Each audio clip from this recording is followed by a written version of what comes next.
ಕಬಕದಲ್ಲಿ ನಡೆದ ಸ್ವಾತಂತ್ರ್ಯ ರಥಕ್ಕೆ ಅಡ್ಡಿ ಪ್ರಕರಣ ಖಂಡನೀಯ.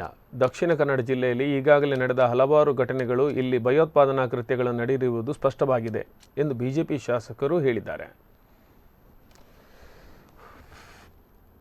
ಬಿಜೆಪಿ ಶಾಸಕರು ಇಲ್ಲಿ ಅಧಿಕಾರ ವಹಿಸಿಕೊಂಡ ಬಳಿಕ ಸಾಮರಸ್ಯ ಕದಡುವ ಕೆಲಸ ಶುರು ಮಾಡಲು ಬಿಟ್ಟಿಲ್ಲ. ಆದರೆ ಇವುಗಳ ಹಿಂದೆ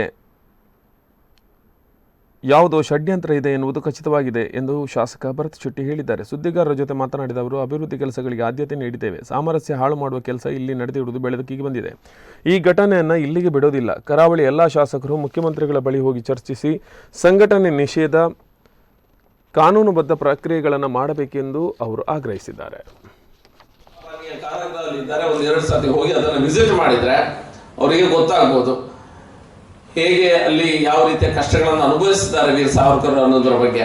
ಹಾಗೆ ಮಾತಾಡ್ಲಿಕ್ಕಿಂತ ಮುಂಚೆ ರಾಜಕಾರಣಿಗಳು ಯೋಚನೆ ಮಾಡಿ ಮಾತಾಡಬೇಕು. ವೀರ್ ಸಾವರ್ಕರ್ ಬಗ್ಗೆ ಹೆಸರನ್ನ ಬಾಯಿಂದ ತರಲಿಕ್ಕಿಂತ ಮುಂಚೆ ಒಂದು 10 ಸರಿ ಯೋಚನೆ ಮಾಡಿದ್ರೆ ಒಳ್ಳೇದಿತ್ತು. ಖಾದರ್ ಸಾಹೇಬ್ರು ಅದನ್ನೇ ನಮ್ಮ ಮೊಯ್ದೀನ್ ಬಾವ ಇರ್ಬೋದು, ರಮನಾಥ್ ರೈ ಇರ್ಬೋದು, ಎಲ್ಲರೂ ಸಹ ಈ ಎಲ್ಲ ಘಟನೆಗಳ ಬಗ್ಗೆ ಯಾರು ಚಕಾರ ವ್ಯಕ್ತತೆ ಇಲ್ಲ.